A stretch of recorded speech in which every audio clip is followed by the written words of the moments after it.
37 লাখ মহিলাৰ একাউণ্টত সোমাল অৰুণোদয়ৰ ধন। শ্ৰীমন্ত শংকৰদেৱ কলাক্ষেত্ৰত ৰাজ্যিক পৰ্যায়ৰ অনুষ্ঠান দামোদৰদেৱ প্ৰেক্ষাগৃহত অৰুণোদয় 3.0 ধন বিতৰণ।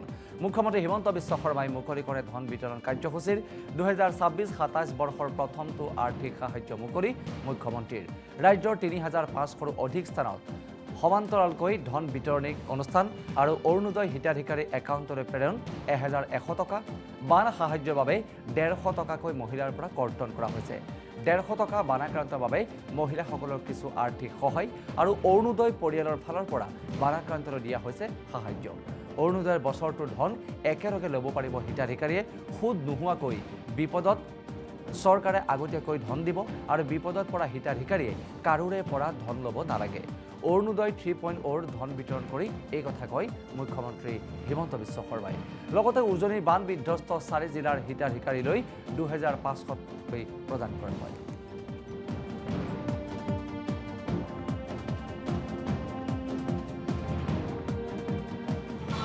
দ্বিতীয়তে নিৰ্বাচনৰ সময়ত মই যেনেকৈ কৈছিলোঁ যে আমি লাহে লাহে অৰুণোদয় পুঁজিৰ যিটো আজি আপোনালোকে 1250 পাই আছে তাকো আমি লাহে লাহে ইয়াক বঢ়াই লৈ যাম।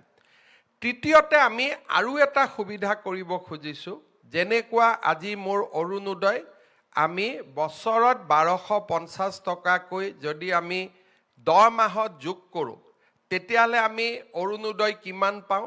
12,050 টকা পাওঁ।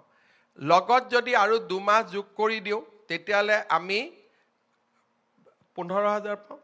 আমি 15,000 টকা পাওঁ। কিন্তু কাৰোবাৰ যদি প্ৰয়োজন বোলে মই 1250 টকা পাওঁ কিন্তু আজি মই তৎকালীনভাৱে মোক 2000 টকা লাগে, 3000 টকা লাগে, তেতিয়াহ'লে আপোনালোকক আমি এটা ভৱিষ্যতৰ দিনত সুবিধা কৰি দিম যে আপোনালোকে সুদত কাৰো পৰা টকাটো ল'ব নালাগে। অৰুণোদয়ৰ পৰাই আপোনালোকে 2000 টকা আগতীয়াকৈ ল'ব পাৰিব। পিছত আমি 200 টকা কৰি আপোনালোকৰ পৰা অৰুণোদয়টো কাটি কাটি আমি গৈ থাকিম।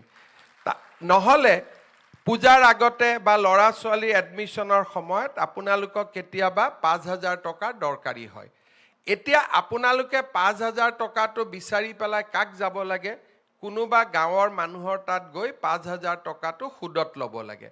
কিন্তু আপোনালোকৰ অৰুণোদয়ত ইতিমধ্যে মাৰ্চলৈকে পাবলগীয়া টকা 7000 আছেই বা 4000 টকা আছে। আপোনালোকে যিমান টকা বছৰটোত পাবলগীয়া আছে সিমানখিনি টকা আপোনালোকে আমাৰ পৰা আগতীয়াকৈ খুজি ল'ব পাৰিব।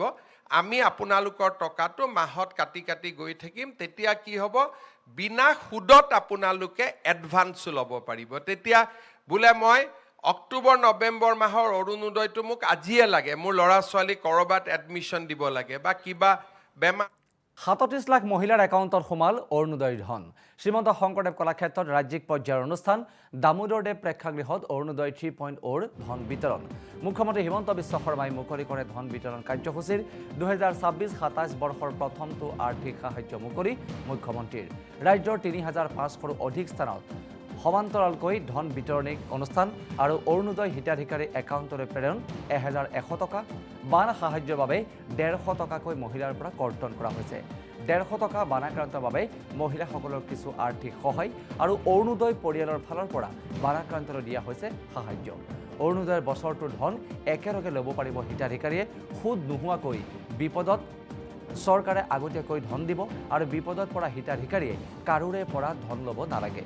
অৰুণোদয় 3.0 ধন বিতৰণ কৰি এই কথা কয় মুখ্যমন্ত্ৰী হিমন্ত বিশ্ব শৰ্মাই। লগতে উজনিৰ বান বিধ্বস্ত 4 জিলাৰ হিতাধিকাৰীলৈ 2500 প্ৰদান কৰা হয়।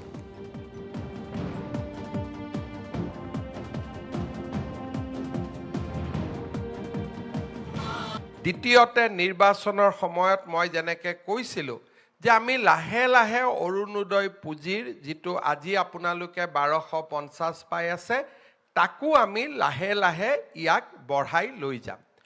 তৃতীয়তে আমি আৰু এটা সুবিধা কৰিব খুজিছোঁ, যেনেকুৱা আজি মোৰ অৰুণোদয় আমি বছৰত 1250 টকাকৈ যদি আমি 10 মাহত যোগ কৰোঁ তেতিয়াহ'লে আমি অৰুণোদয় কিমান পাওঁ? 12,050 টকা পাওঁ। লগত যদি আৰু 2 মাহ যোগ কৰি দিওঁ তেতিয়াহ'লে আমি 15,000 পাওঁ, আমি 15,000 টকা পাওঁ।